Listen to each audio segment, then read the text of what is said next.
स्त्री गरोदर राहिली की त्या स्त्रीला साधारण 3ऱ्या महिन्यापासून पुढे उलट्या सुरू होतात। 2ऱ्या-3ऱ्या महिन्यापासून उमचाळायला सुरुवात होते, काय खाऊ नये असं वाटतं। मग अशा स्त्रीने आपल्या कोरड्या उलट्या म्हणतात त्याला, बाहेर तर काय पडत नाही परंतु कोरड्या उलट्या होतात। आणि ह्या कोरड्या उलट्यातून मुक्तता होण्यासाठी गरोदर अवस्थेमध्ये स्त्रीने काय करावे हे या व्हिडिओमध्ये मी सांगतोय, लक्ष देऊन ऐका। रामकृष्ण हरी विठ्ठल केशवा।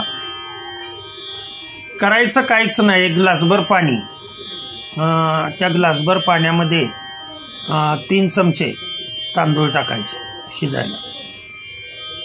या 3 चमचे तांदळा 3 किंवा 4 चमचे, आणि याच्यामध्ये 1 चमचा धना पावडर टाकायची आणि थोडीशी साखर टाकायची, 1 चमचाभर साखर टाकायची किंवा अर्धा चमचा साखर टाकायची।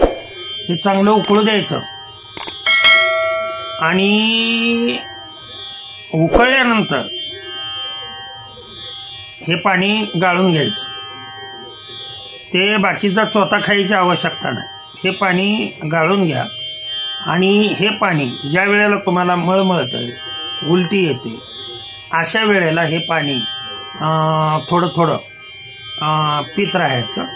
पाणी कोमट स्वरूपामध्ये असावं। कोमट स्वरूपामध्ये पाणी जर असेल तर तुमचे सगळे जेवढे शरीरामध्ये हार्मोन्स आहेत ते व्यवस्थितरित्या बॅलन्स होऊन तुम्हाला भूकही व्यवस्थित लागते आणि अशा स्त्रीच्या उलट्या या थांबल्या जातात।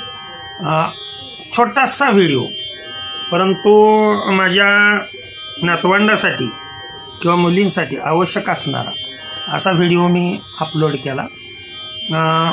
माझ्या मते आवडला तर निश्चितच तुम्ही लाईक आणि सबस्क्राईब कराल अशी अपेक्षा धरतो आणि सेवेला पूर्णविराम देतो। पुंडलिक वरदार विठ्ठल, श्री ज्ञानदेव तुकाराम, विठ्ठल विठ्ठल विठ्ठल विठ्ठल।